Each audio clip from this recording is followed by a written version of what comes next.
And its producer, the master of mystery and adventure, William N. Robson. We are honored to bring you one of today's most talented actresses, Miss Sarah Churchill, starring in one of yesterday's most chilling tales, The Signalman, by Charles Dickens. More often than not, a classic suffers in transition from one medium to another. The transcribed play you are about to hear is an exception to this generality. The late, great writer-director Irving Reese, in his adaptation, has given a dimension to the story that the late, great Charles Dickens never imagined.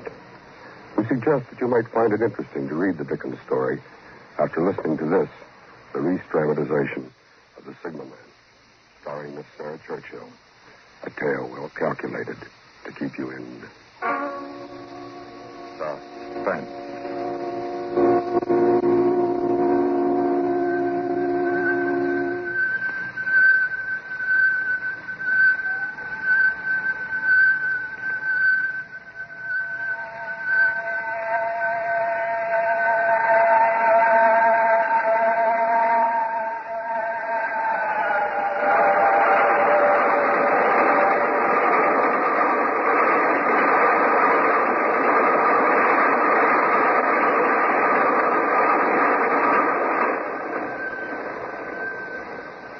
It had smashed by, like a wounded monster screaming in pain, and disappeared into the dark tunnel. In those brief seconds, I'd relived the emotions of my childhood. I still trembled with the child's terror and fascination that had surged through me the many times I stood here, 20 years before. Nothing had changed. The steep, dripping wet walls of jagged stone that led down to the track. The gloomy mouth of the tunnel. The small signalman's shack huddled against the side of the cutting. Even the job was held by the same man they had told me in the village. He stood there, in the glow of an angry sunset, burning a signal flag around a short pole. I called to him.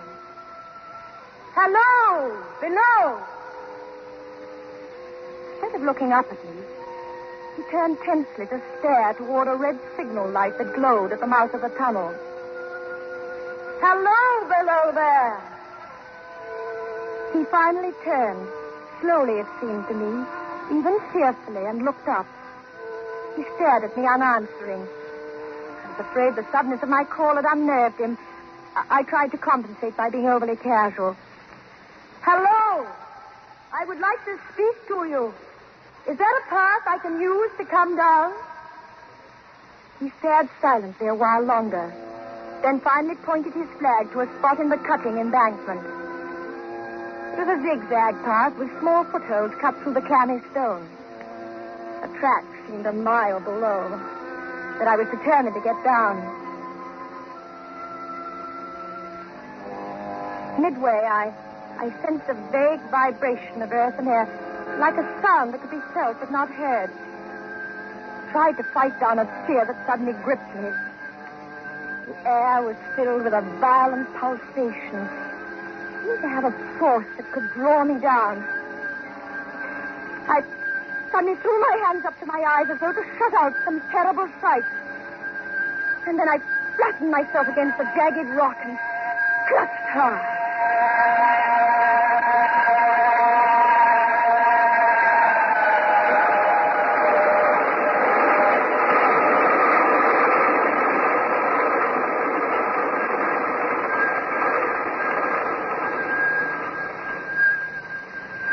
Then I was angry with myself, ashamed of this uncontrolled childish reaction.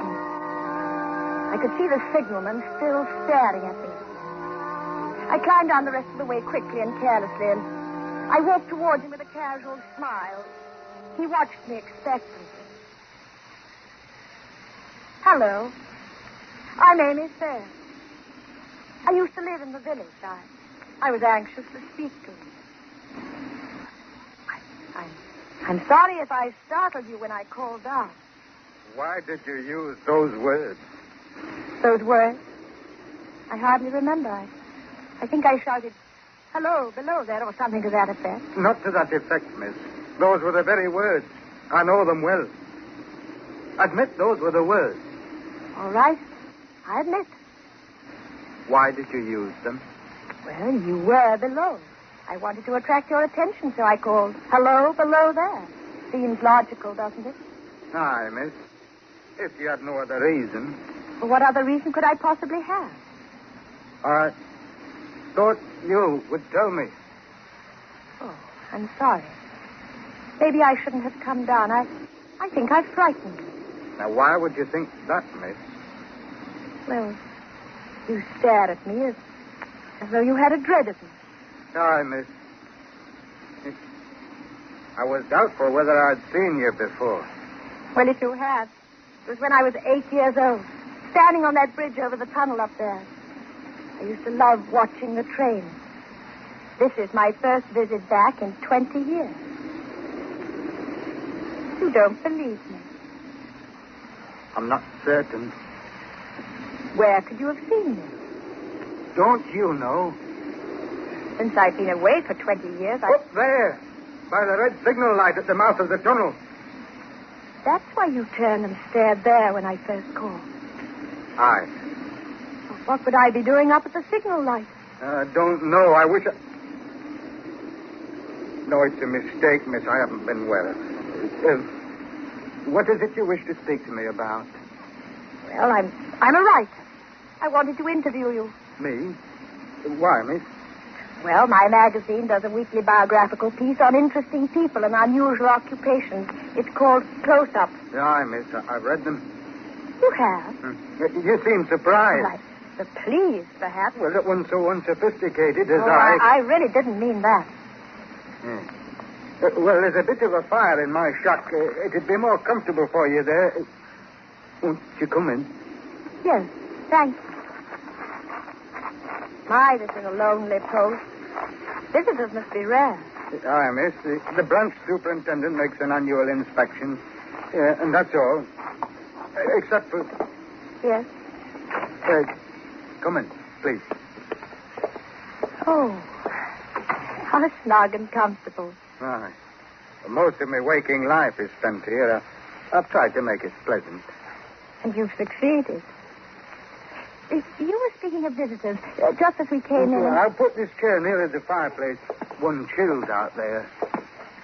I say, you have a fine collection of books. Aye. They've given me much companionship in the long nights. Pretty weighty companions. Gibbon's Decline and Fall, Burton's Anatomy of Melancholy, Darwin... Did they surprise you again, miss? May I be frank? I'll have to be if I'm to succeed with the articles. My editor is only interested in... Odd? Well, the unusual. And the level of my reading seems above the level of my station. Not many people in any station these days... Oh, come now, miss. With you call for frankness. All right. Why would a man with a mind capable of absorbing these subjects stay on a desolate job like this?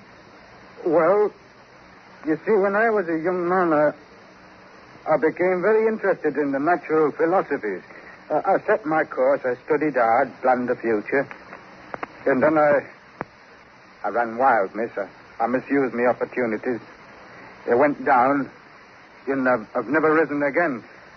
Oh, I've no complaint. I've made my bed. It's too late to make another.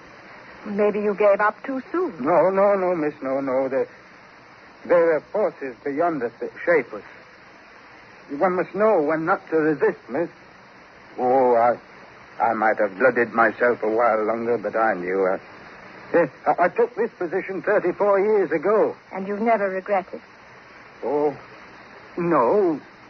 Not until... Until what? Won't you please tell me? You first tell me what brought you here. But I have. Well, you said nothing of what made you think of this place specifically. There are many places and people. Well, I told you. I used to come here as a child. The train frightened and fascinated me. I've always remembered it vividly through the years. I promised myself that one day I would come back and do a story on it. Good subjects aren't easy to find, you know. Why did you choose just now to come? These ideas germinate in a writer's mind for a while, and then an impulse... And you were drawn here. You say that as though mystic forces were involved. It was much simpler, I assure you. I'd been working hard. I decided that a few days in the country would do me good.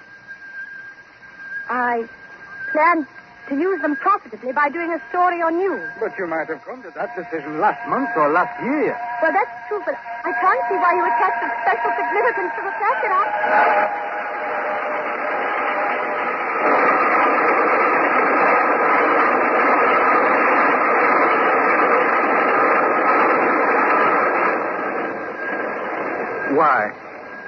Why did they frighten you so? Wouldn't you think I might outgrow that silly childish fear? If I was drawn here, as you say, I guess it was to see whether I had. The modern psychiatrist would say it was a desire to relive a childhood experience. Aye, miss. There are many answers. Philosophers have even speculated on the possibility that the future can intrude on the memory as well as the past. But surely you don't believe that. I believe only in the evidence of my five senses. May I ask, why did you go to the door? To check the tunnel light. But does it need to be checked so often? You did before we came in. Why are you staring at me so? Was I staring at you? Please, something is preying on your mind. Can't you tell me? The fire needs staring. You're avoiding my question. There's nothing here, miss. Your coming was a mistake. An old man in a railroad tunnel, it would require considerable imagination to make an interesting story of that. What exactly are your duties? Oh, their responsibilities more than actual work, miss. Exactness and watchfulness are required most. Seeing that the signals operate, turning the switching handle now and then, listening to the telegraph ticker to see if the post is wanted. Not much else. Do the hours weigh heavily through the night? It's very difficult to impart, miss. It's very difficult to speak of. Now, if you ever make another trip, I'll try to tell you. Yes, of course. And I will have to make several trips before the story takes shape. When may I come again? Tomorrow? Ah, miss, if you wish.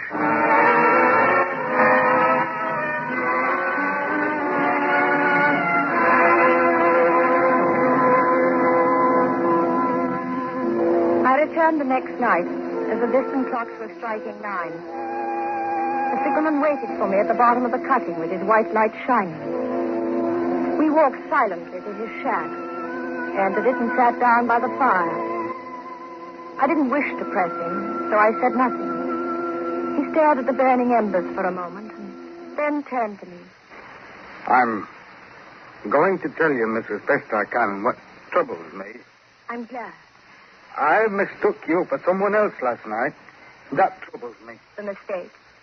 The someone else. Who is it, then? I don't know. What does it do? But this time it stands with its left arm across its face. The right arm is waved violently this way. As though to say, for God's sake, clear the way.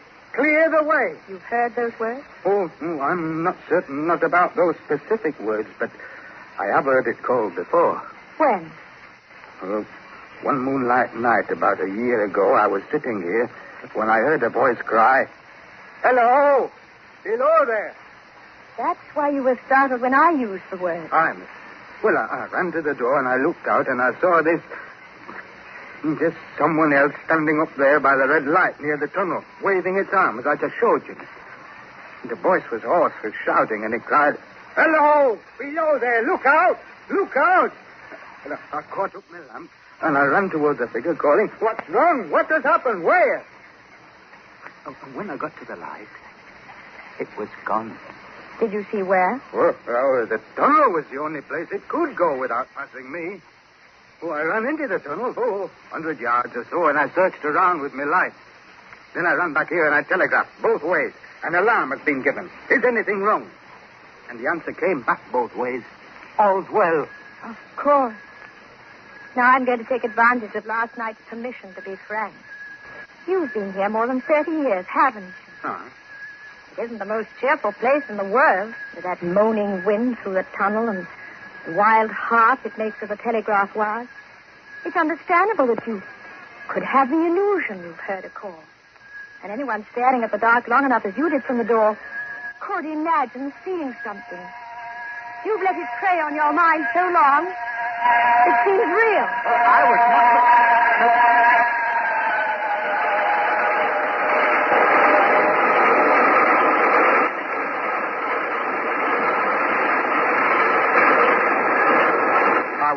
finish, miss. I'm sorry. Within 6 hours after it first appeared, the main line flyer crashed and derailed at the far end of the tunnel. And within 10 hours, the dead and the wounded were being brought through the tunnel over to the spot where the figure stood. Coincidence. A tragic, remarkable coincidence. But don't you see that... There is more, miss. Please forgive me. 6 or 7 months passed, and I'd recovered from the surprise and shock when, one morning, just as daylight was breaking, I looked toward the red light, and I saw it again. Did it cry out? No, it was silent. It didn't wave its arms? No, miss, no. It leaned against the post with both hands covering the eyes like this, as though to blot out some terrible sight. That's why you asked me why I had put my hands to my eyes as I came down the path. Aye, miss, you called out the words it used the first time, and you covered your eyes as it did the second time. Go on, please. Well, that very day, as the train came out of the tunnel, I noticed a confusion of hands and heads at one of the coach platforms. And something waved.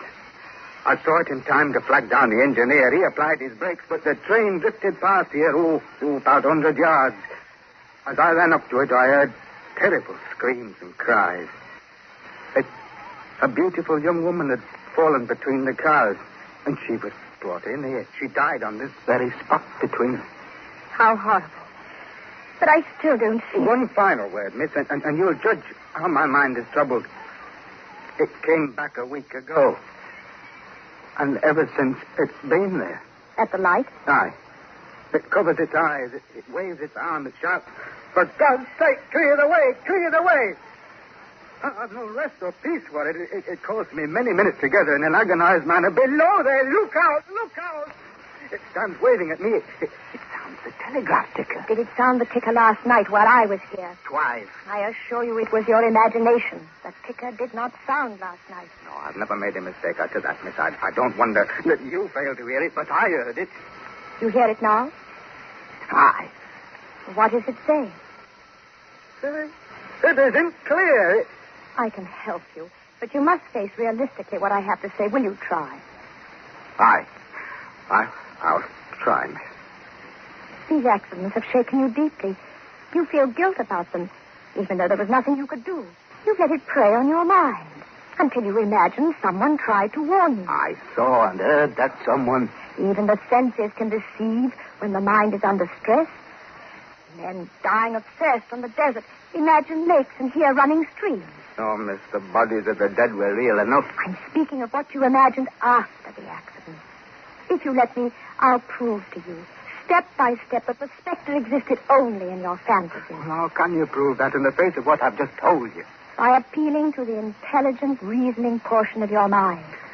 Listen. You were positive when you first saw me that I was the specter that you saw at the light, weren't you? You used the same words. Well, now listen carefully. I appeal to the intelligent, well-read, reasonable man. 3 words.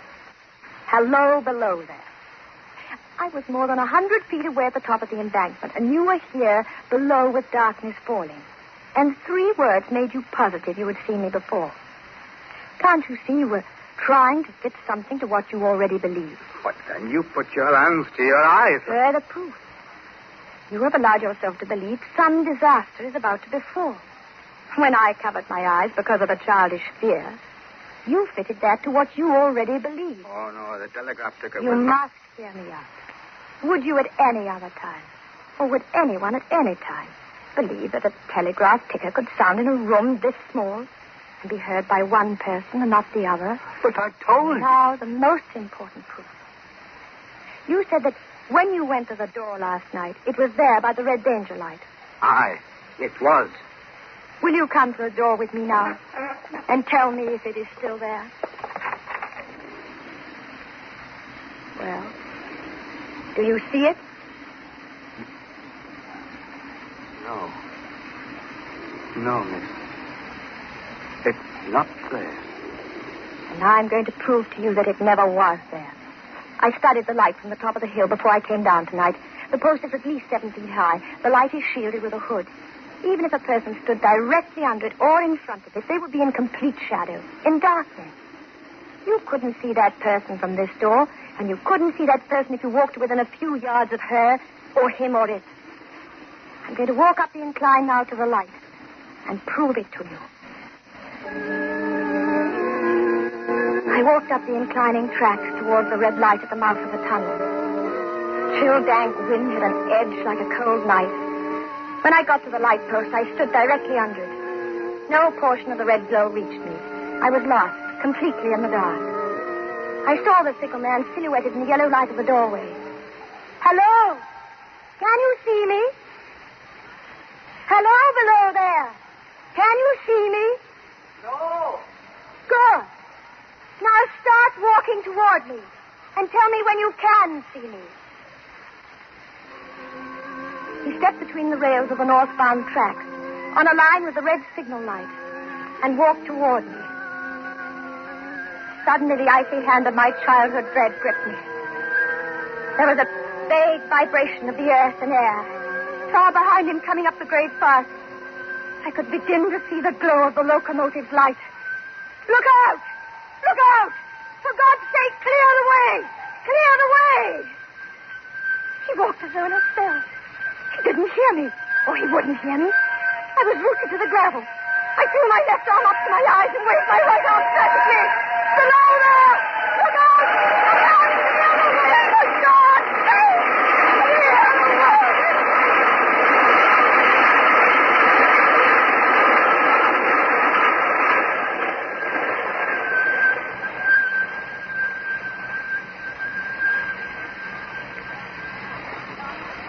Long after it was over, they found me, still standing there, both of my hands up to my eyes, to shut out the terrible sight.